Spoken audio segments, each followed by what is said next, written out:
con esa producción compulsiva, ¿no? Cantidad y no calidad. Si todo se acelera, tienen menos tiempo para leer, para esa lectura profunda. Los usos de los contenidos protegidos de una forma indiscriminada están generando una desventaja competitiva al sector editorial elevada. ¿Qué debe de hacer Cedro y qué debe de hacer la universidad y qué deben hacer los editores, ¿no?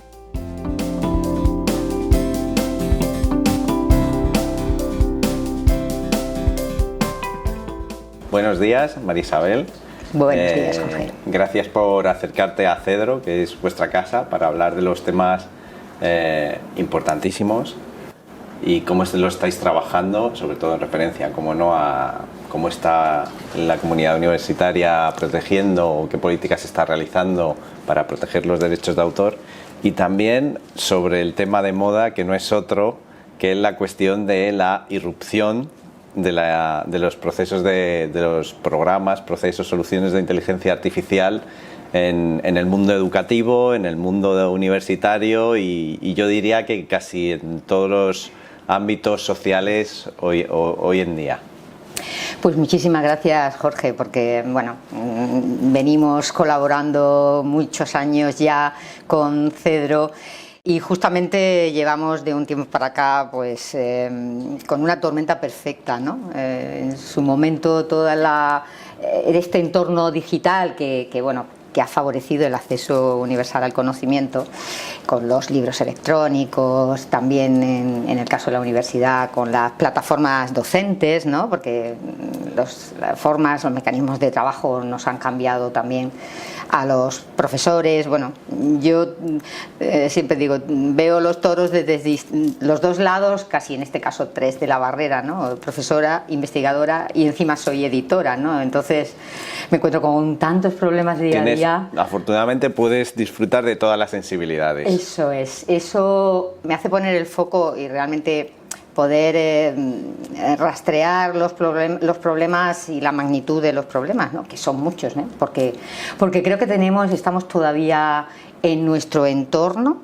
Y fíjate, no solamente en el caso del alumnado, ¿no? Que podríamos pensar con precisamente la inteligencia artificial, ¿no? Que ha hecho saltar todas las alarmas, sino también el profesorado. Hace falta tanta pedagogía todavía y sensibilizar y que conozcan de verdad, sean conscientes de cómo transgreden y cómo incurren en ilegalidades en relación a la propiedad intelectual, que piensas que no es posible, ¿no? Que, bueno, llevamos mucho tiempo firmando contratos de cesión de derechos y tal, y ahora saldrán en la conversación, pero ves tantas cosas día a día, ya digo, los alumnos que por jóvenes pueden ser atrevidos, inconscientes o transgresores porque sí, pero también entre el profesorado que debería de tener ya, ¿no? Esa sensibilidad. Eso. Entramos en materia, si te parece, con el tema de la irrupción de la inteligencia artificial, porque, claro, desde el punto de vista de la gestión de derechos o de la producción de contenidos, nosotros diferenciamos como tres principales áreas de esta irrupción. Uno sería como herramienta para generar textos, para generar contenidos de distintos tipos y el manejo de esas herramientas, y si las soluciones de IA generativa principalmente se han diseñado como herramienta a los investigadores, a los autores, a los editores para generar ese contenido.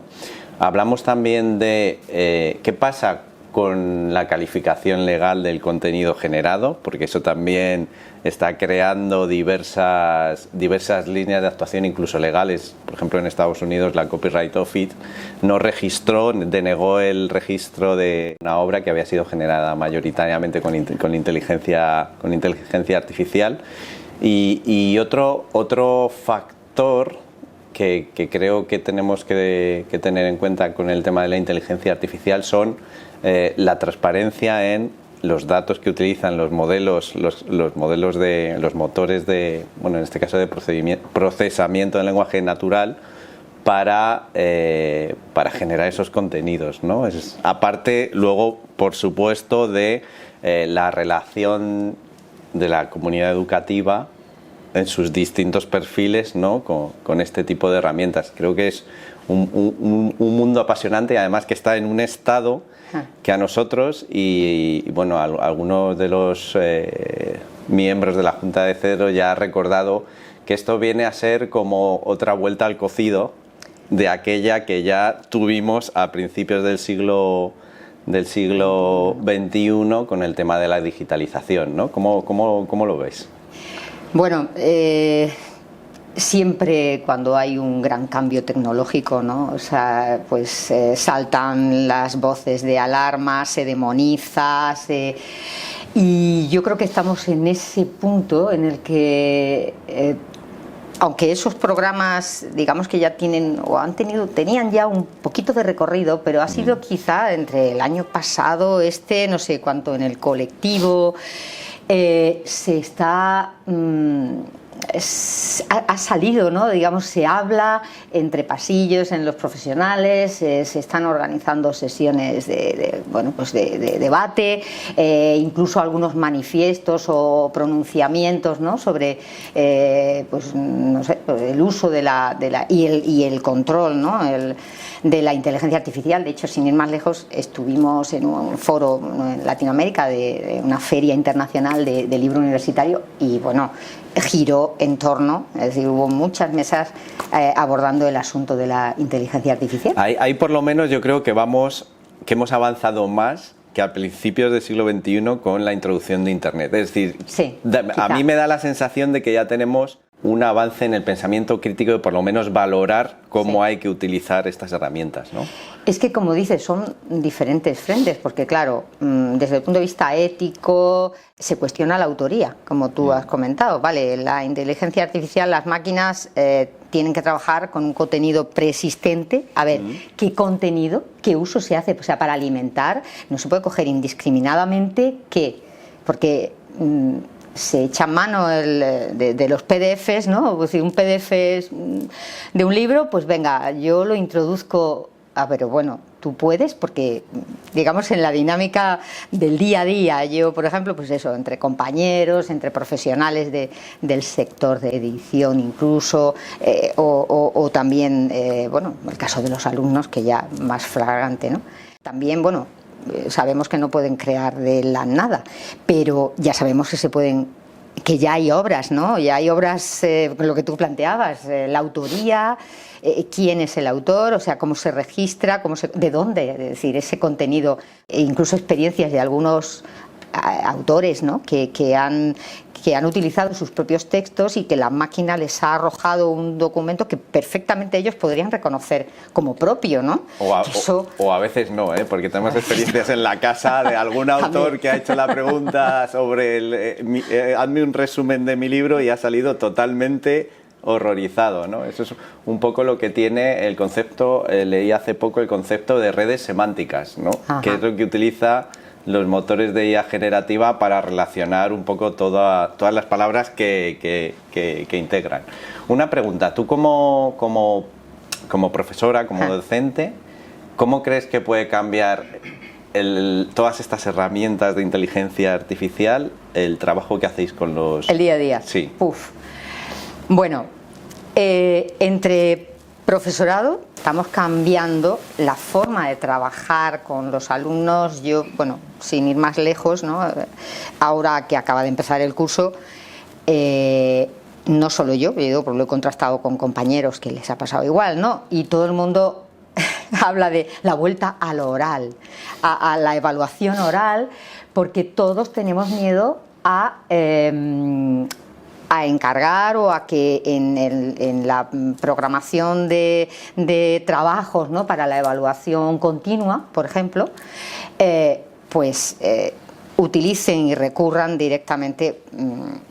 Bueno, puede lógicamente haber alumnado honesto, pero es que realmente tenemos que cambiar los procedimientos de trabajo. O sea, las guías docentes, que son las que contienen, ¿no? la programación de actividades, bueno, pues tradicionalmente pues un trabajo en el que se invita al alumno a consultar bibliografía, a leer, porque justamente eso es lo que crea una masa crítica, ¿no? Lo que realmente les enseña a pensar y a hacer una reflexión profunda sobre los contenidos, ¿no? de las asignaturas o del área en la que están trabajando.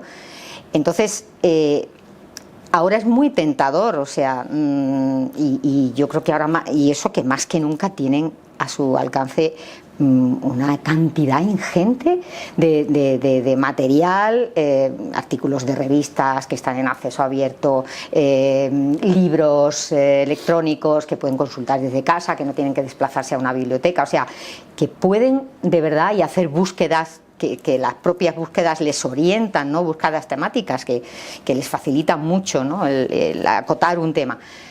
Pero es tan tentador ir al ChatGPT, ¿no? Tenéis que hacer lo más difícil, que es inculcar el hacer la pregunta correcta, que los estudiantes se hagan la pregunta correcta, ¿no? Porque a mí hay una cosa de toda esta situación que me llama mucho la atención, mientras que a los estudiantes, a las personas nos están diciendo: no tenéis que memorizar nada, no tenéis que despreocuparos, que todo el conocimiento lo vais a tener al alcance de la mano. Eso es lo que se nos dice, sí, ¿no? Por otro lado, a los motores de inteligencia artificial, el primer paso, y lo estamos viviendo yo creo que todos, es meterles todo el conocimiento del mundo.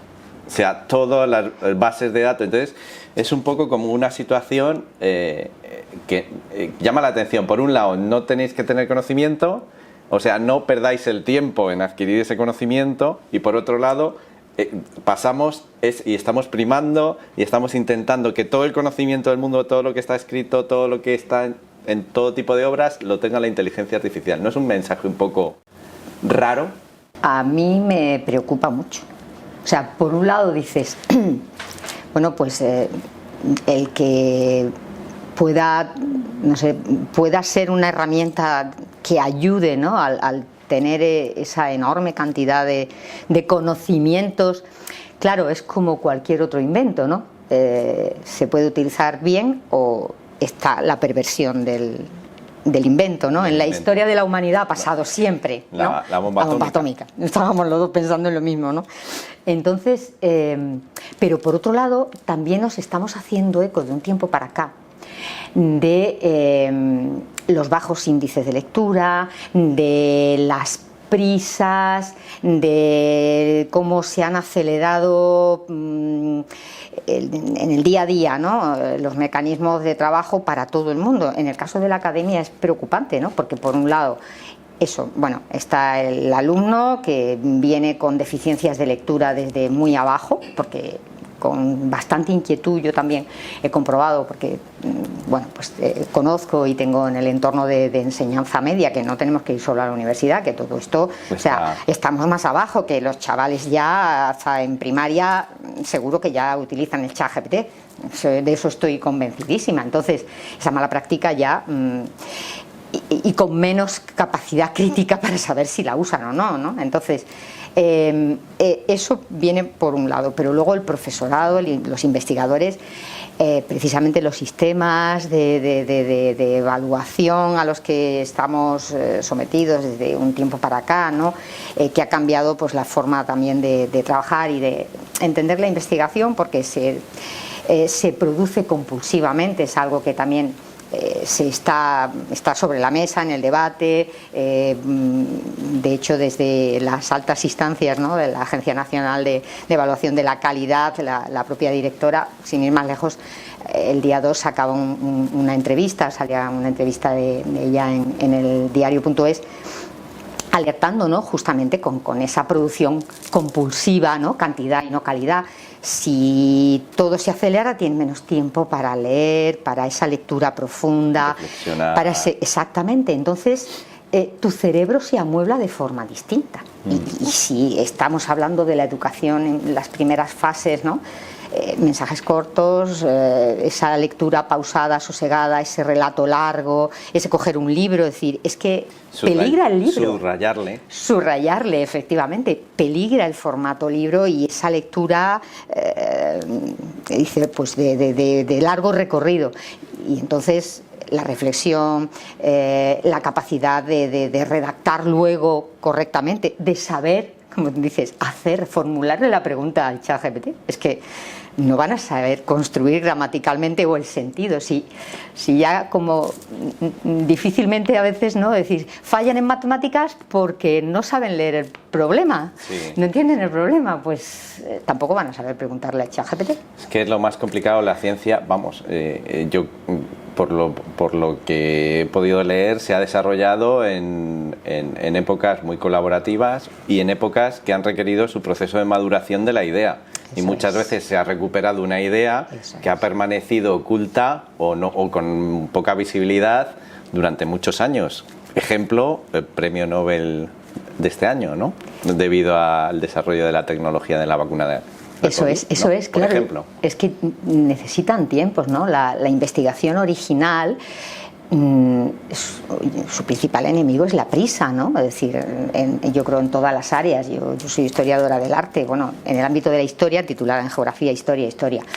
El ir a un archivo, el ir, bueno, pues buscando, descubriendo documentos, eso no es instantáneo. Imagino, bueno, y lógicamente un trabajo en laboratorio, pues evidentemente... Hombre, ahí tienes que esperar a resultados, a validaciones... Puede llegar muy rápido, pero pueden tardar en llegar, o como dices, también los investigadores necesitan de ese diálogo, de ese intercambio, lo que uno hace lo completa el trabajo de otro. Lo deben de poner en común, ¿no? Para eso nacieron las revistas, por ejemplo. ¿Te parece que hemos perdido un poco el tema o la cuestión de... Hay una cuestión en física que se lleva mucho, que es nosotros nos subimos a hombros de gigantes, ¿no?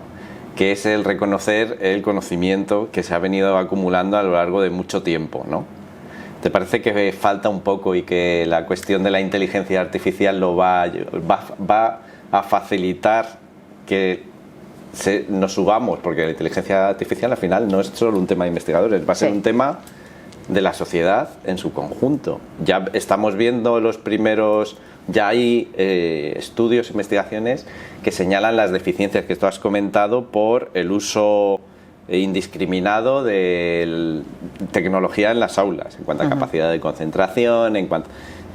¿Nos puede pasar un poco lo mismo y que perdamos la perspectiva de subirnos a los hombros de gigantes con la implementación, con la aparición, con la, y voy a decir, aplicación práctica? Porque realmente la inteligencia artificial ya lleva desde los años 60 desarrollándose, y a medida que el hardware ha dado más capacidad, pues el software se ha metido ahí, ¿no? Los programas se han metido.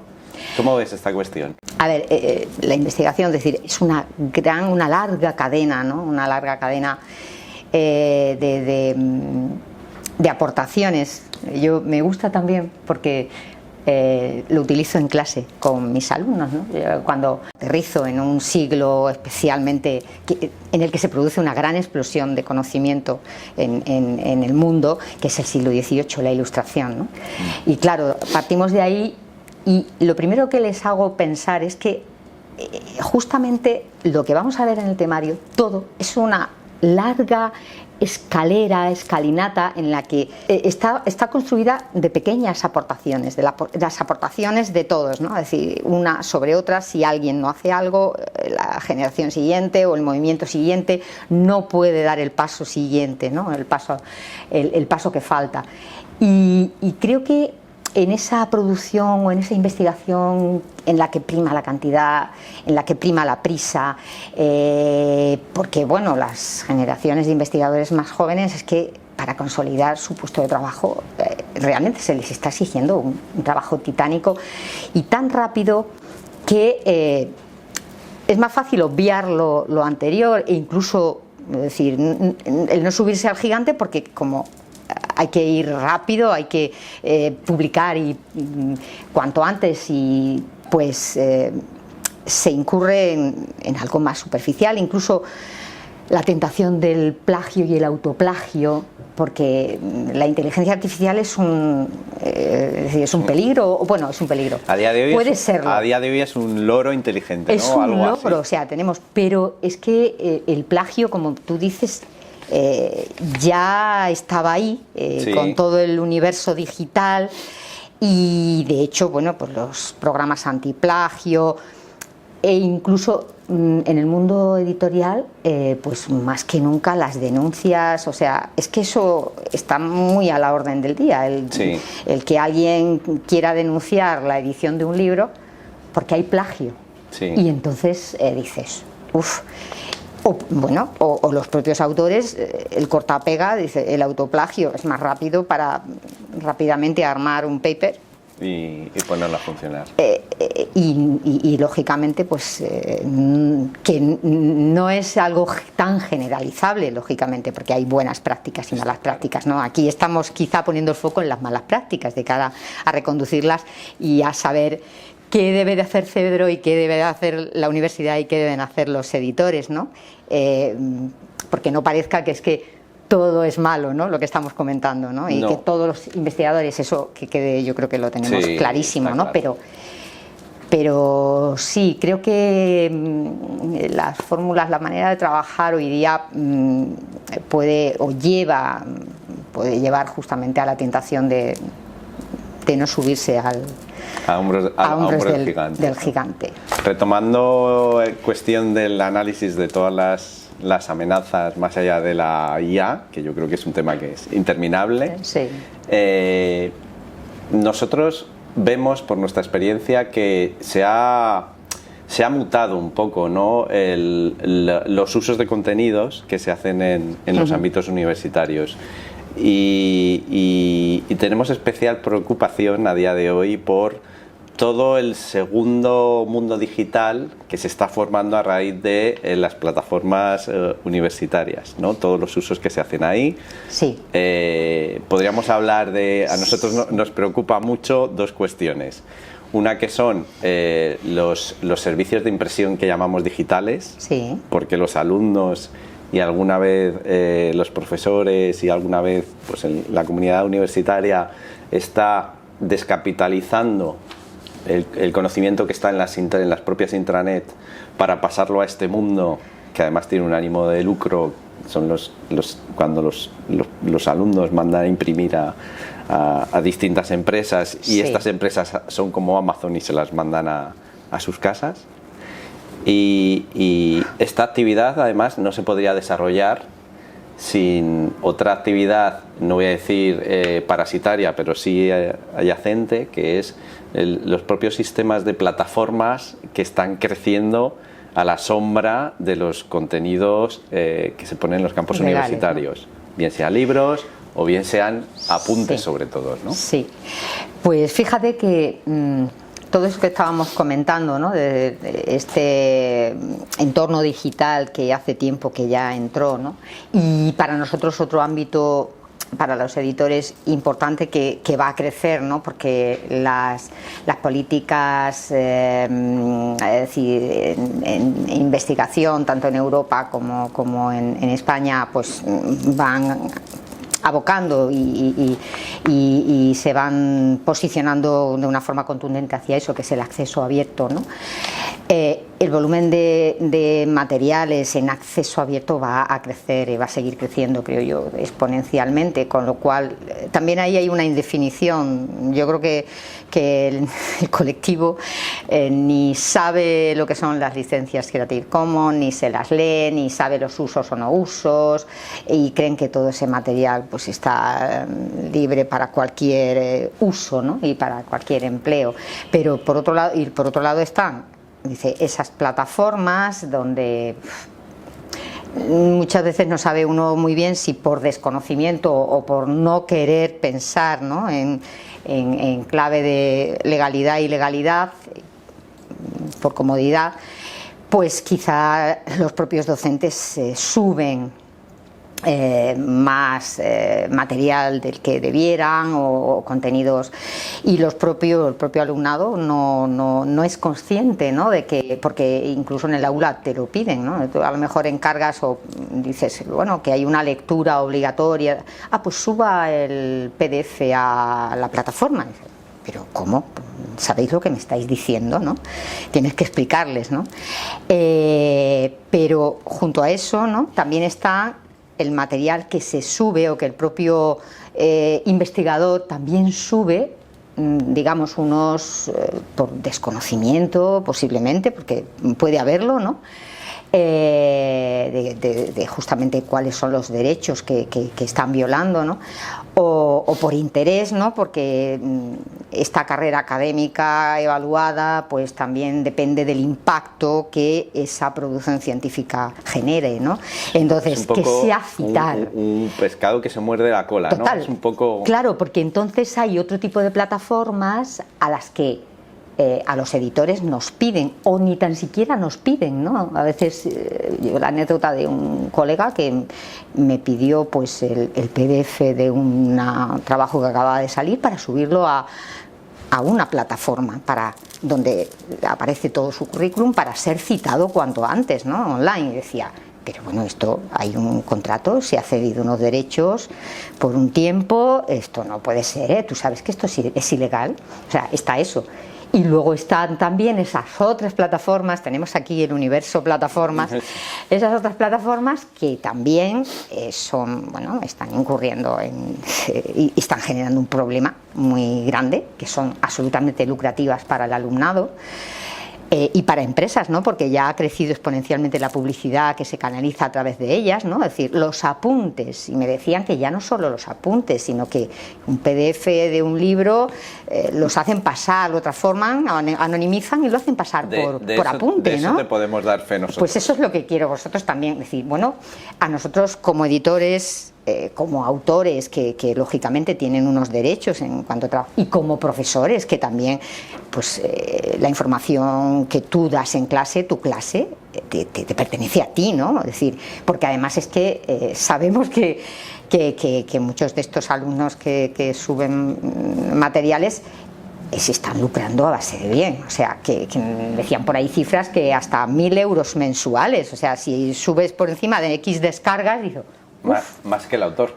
Exacto. ¿No? Entonces, ¿cómo controlar todo eso?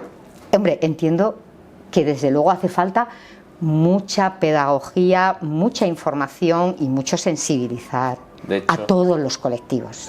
De hecho, según te estaba oyendo tu respuesta, me estaba viniendo a la cabeza que parece ser que nos enfocamos mucho en poner a disposición muchas cosas, como hemos comentado antes, por velocidad, pero no nos hemos parado a pensar realmente dónde se pone, con qué se pone y sobre todo quién realmente se está obteniendo un beneficio o puede obtener un beneficio de todo ese mundo virtual que se está creando, ¿no? que se está fomentando. Yo creo que es un poco, además, la situación española, la situación de nuestro país, no es una situación que permita hacer dispendios de recursos, ¿no? Entonces, desde ese punto de vista, yo creo que crees que falta ese análisis de hacemos esto pero queremos esto o seguimiento, ese KPI, no sé si son KPI, no sé si son indicadores, pero claro, es también parte del proceso. El proceso no es como, digamos, dar la patada al balón, sino también que el balón vaya y que entre a la portería o la pelota entre en el aro o lo que sea, ¿no? O sea, me da un poco esa sensación por lo que comentas, ¿no? Con referencia a las plataformas, efectivamente hay un mundo en los últimos estudios que nosotros hemos hecho. Además son curiosos, porque los últimos estudios que nosotros hemos hecho en el ámbito de la enseñanza, los estudiantes valoran muchísimo a la universidad, muchísimo, si la universidad les facilita los contenidos para su estudio. Es una de las cuestiones que más valora el alumno. Sí. Y sin embargo según esos propios estudios, se está descapitalizando, ¿no? la universidad, porque este mundo está saliendo ya fuera de la intranet. Eso es. Está en los Google, en los Google Drive, en los SharePoint, en las plataformas digitales, en las plataformas donde los alumnos suben directamente los contenidos. No voy a a nombrar ninguna porque todos en el ámbito universitario lo sabemos. Y en el Amazon de las impresiones, que también es otra empresa importante que está montada a nivel nacional, ¿no? O sea, ¿por qué perdemos un poco el foco? No somos capaces de cerrar o de hacer un análisis total, porque, claro, toda esa información que estas empresas están cogiendo podría ser muy interesantes para la universidad. Yo creo que falta, ha sido relativamente rápido, ¿no? Todo, cómo ha crecido todo ese universo, ¿no? Y sigue creciendo a día, ¿no? Porque siguen naciendo estos fenómenos, ¿no? Estas plataformas que, por otra parte, claro, también hemos comprobado. La pandemia ha venido a poner justamente el foco en la importancia, en el valor que tiene el acceso universal al conocimiento, porque realmente la propia academia, pues uno de sus principales cometidos es eso, ¿no? Es decir, esa socialización del conocimiento, esa democratización del conocimiento, ese poner a disposición del alumnado, pues cuanto más recursos, incluso también utilizando, pues la red, ¿no? Porque la red acerca a la casa, facilita el trabajo. Pero de hecho, falta... Perdóname, sí. uno de los resultados que nos sorprendió fue la utilización en los niveles educativos que se hace de los contenidos de las redes sociales. Plataformas tipo YouTube es a nivel universitario menos, pero a nivel de otras enseñanzas anteriores el porcentaje de uso, o sea, como recurso educativo es brutal. Sí, lo que no sé si es bueno o es malo. Es que ahí entramos en otro debate, ¿no? Nuevas metodologías docentes, la formación, la enseñanza tiene que divertir, tiene que ser... Y entonces se usa y abusa de los mass media, de la imagen, de... esos otros recursos que también van marginando lo que decíamos, ¿no? Esas lecturas amplias, profundas, esos otros formatos, que no quiere decir que no se puedan, que yo creo que deberían de manejarse, pero no arrinconar a una en beneficio de la otra, ¿no? Es que ahí también están cambiando las dinámicas, por lo que yo decía de los niveles de lectura, ¿no? Claro, sí me consta que el audiovisual engancha mucho, ¿no? Y la realidad virtual, la realidad aumentada, o sea, yo creo también como docentes, como editores, ahí hay un universo muy interesante que puede enriquecer, ¿no? Las publicaciones, que puede hacer que esas experiencias lectoras y de aprendizaje sean más ricas, ¿no? Pero también hay que saber hasta dónde, ¿no? Poner límites, porque ahí entraríamos también en el uso de la imagen, es otro material, y en el abuso, ¿no? En la ilegalidad del uso de imágenes, o sea,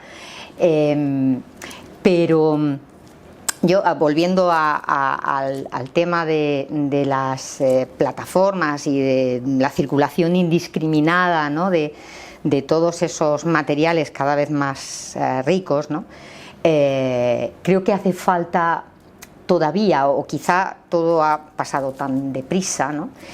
Que hace falta una labor intensa, ¿no? de concienciación y de información, una labor informativa por los campus, a los distintos niveles. Yo lo he pensado muchas veces, decir, bueno, pues organizar foros en los que, bueno, pues CEDRO y las herramientas, es decir, CEDRO para concienciar sobre los derechos y pues los equipos directivos de facultades, pues trasladen justamente a sus profesores, a sus alumnos, es decir, a todo el colectivo, hasta dónde, o sea, cuáles son los límites, cuáles son las amenazas, y qué herramientas tenemos, en el caso de que efectivamente todos nos concienciemos de que la legalidad hay que cumplirla, qué herramientas tenemos para poder, ¿no? Decir, vale, tenemos, es como cuando llegas a la biblioteca, aquí tenéis este programa antiplagio para usarlo para los artículos de revistas que llegan a las revistas, ¿no? Porque puede estar plagiado, para usarlo con los trabajos de los alumnos, para usarlo con un manuscrito. Pero además de eso, ahora otros sistemas, no sé, también por eso digo que... Pues te voy a dar la sorpresa. Venga. No, de hecho, en Cedro llevamos trabajando, y yo creo que cerca de 2 años, en intentar facilitar a la comunidad educativa unos recursos no que fueran sólidos y que sirvieran de guía, además de una especie de guía muy personalizada a los distintos niveles que se presentan en la enseñanza, ¿no? Para que se tuviera información de cómo gestionar correctamente. Primero, de tener la sensibilidad, ¿no? Porque sin sensibilidad no se va a avanzar con el trabajo de otras personas como valor. Eso es. Y luego ser capaz de gestionar tus trabajos, porque en la comunidad educativa pues también hay un amplio espectro de personas de distinto nivel que realiza trabajos, que crea obras, que crea textos, que crea formatos audiovisuales, ¿no? También para que se incorporara ese know-how de respeto a los derechos de autor en las obras o en los contenidos que tú generas. Y nos pusimos en contacto pues con la Cedro finlandesa hace muchos años, hace un par de años, y en Finlandia había trabajado Ministerio de Cultura, Ministerio de Educación y la propia entidad de gestión, y habían trabajado en un proyecto conjunto para definir cómo acercar este conocimiento a todo el ámbito educativo.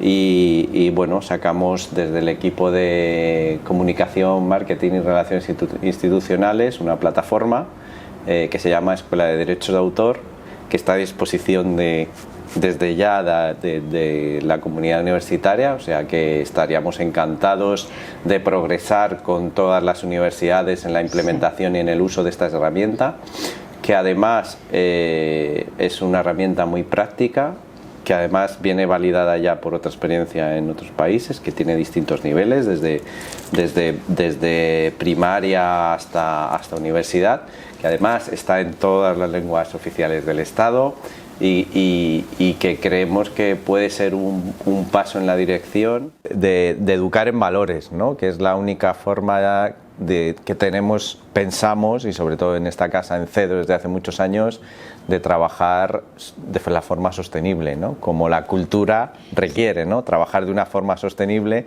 y no, como hemos comentado antes, trabajar de una forma puramente, digamos, mercantilista, ¿no? Entonces ahí ese ofrecimiento desde ya yo creo que es interesante, y también ofrecimiento de otras herramientas tecnológicas. Estamos terminando de poner en marcha una herramienta que permite securizar todos los contenidos editoriales. Es un primer paso hacia la securización y la transparencia del uso de los contenidos editoriales. Además, es llamativo porque lo hemos hecho con NFTs y en blockchain, o sea que ahí por todo el trabajo por delante. Este proyecto lo tiramos adelante, hemos podido hacerlo gracias a la ayuda del Ministerio de Cultura y su plan de subvenciones, pero esa línea de trabajo yo creo que puede ser interesante. Lo que sí necesitamos de los autores y de los editores es colaboración. O sea, colaboración, y sobre todo, si hay algún malentendido, si hay alguna información, que nos lo pregunten. No necesitamos, desde luego, ruido. Porque celos infundados. Sí, porque todo el mundo puede hacer una cosa mal, pero la intención o el trabajo a largo recorrido es lo que nos interesa, ¿no? Tenemos el sector editorial, tiene la lacra de la piratería, es el sector cultural según los datos del estudio de la EUIPO reciente de hace 2 semanas, tras las grabaciones de televisión donde más aumenta el ratio de piratería o robo de contenido, como nos gusta llamarlo, y tenemos que hacer sostenible el sector en todos los ámbitos, desde los que producís contenido hasta los que, no me gusta decir consumís, porque no toda la producción editorial se consume, o sea, se consume pero de muy distinta forma, ¿no? Usáis contenidos editoriales, usuarios, ¿no? desde revistas, prensa, partitura y todos los tipos de libros que ponéis a disposición, ¿no? De sabiduría que ponéis a disposición de la sociedad, ¿no? Primero, esa formación y esa información es básica, ¿no? Hay que informar para sensibilizar, ¿no? Y concienciar de que algo pues hay que respetar, ¿no? Hay un trabajo detrás, hay unas horas de trabajo y no se pueden apropiar del trabajo de otros, ¿no? Decías tú, también me inquieta, ¿no? Que es en el mundo de la edición donde más aumenta. Ya parece que en el mundo de la música, del cine, ¿no? Que fue al principio el que se ha concienciado un poco más que, bueno, pues que hay que remunerar, no hay que pagar por ello, ¿no? No sé. Fíjate, además, una de las cosas que este estudio de la OIPO yo creo que ha puesto sobre la mesa, que el perfil socioeconómico, el perfil, digamos, de las personas que piratean los distintos tipos de contenidos es diferente. Es decir, ¿quién piratea, quién se descarga, quién pasa a través de WhatsApp, lamentablemente, contenidos editoriales? Alguien que lo va a leer. ¿Quién lee libros? Lamentablemente, no todo el perfil de la sociedad lee libros. ¿Quién escucha música? Todo el mundo escucha música. Entonces, en este estudio lo que también deberíamos trabajar es medidas específicas para la piratería de los sectores específicos, ¿no? Porque esto es como cuando vas al médico y dices, me duele una pierna, vale, te la escayolo. Me duele la garganta, vale, a todos igual, ¿no? Hay medidas efectivamente que pueden ser transversales, como es la formación, pero luego hay medidas más particulares, porque la naturaleza de la piratería para los sectores es distinta. Bueno, nosotros sacamos un estudio el pasado julio, un observatorio de la sostenibilidad de la cultura escrita, y lo que vimos, estuvimos yo creo que cerca de 2 años trabajando ese estudio, porque era complicado, porque tuvimos que buscar y validar muchas referencias, pero no existía nada parecido a ese estudio en Europa. Y lo que sacamos como conclusión, sacamos 2 conclusiones. Los usos de los contenidos protegidos de una forma indiscriminada están generando una desventaja competitiva al sector editorial elevada. Es decir, pensemos, por ejemplo, que en Francia está regulado y pacífico todo el tema de los usos de los materiales editoriales en todos los ámbitos de la administración pública. Aquí en la universidad afortunadamente lo tenemos pacificado y cerrado, y en Francia está todo regulado y aquí no. Eso generaba a paridad de poder adquisitivo, es decir, armonizado, una desventaja competitiva que lo valoraba el estudio en más de 24 millones de euros al año. Imaginaros, tú lo sabes, lo que implica tener esa cantidad que va al bottom line de los editores, ¿no? Que se ingresa o no se ingresa. Entonces, bueno, en eso también estamos trabajando, y en eso también yo creo que son medidas que el conjunto de los editores y Cedro puede impulsar, ¿no? No solo medidas tecnológicas o no solo medidas de formación, sino medidas de poner realidades sobre la mesa y lo que realmente implican esas realidades, ¿no? Ayer en la inauguración del IBER hablaba también con alguna persona que estaba allí presente de un tema que has comentado tú, que es la ciencia en abierto. Otro reto. Otro reto. Habrá que ver qué hay detrás de la ciencia en abierto y si realmente está generando el resultado a quien tiene que generar el resultado o no. Efectivamente. Yo eso iba a comentar, ¿no? También es otro territorio en el que hay que también debatir y pensar sosegadamente, ¿no? Sin precipitación, porque lógicamente la ciencia no tiene que ser un negocio pues, indiscriminado, un negocio en un sentido abusivo, ¿no? Y asimétrico, y asimétrico, total.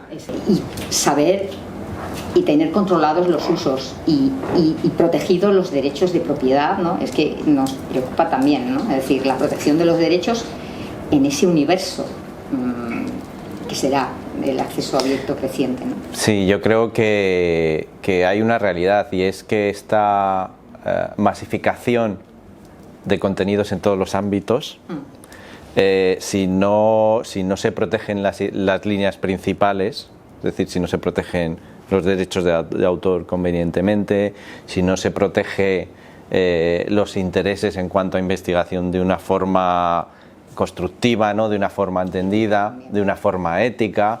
Veníamos hablando el tema de la inteligencia artificial.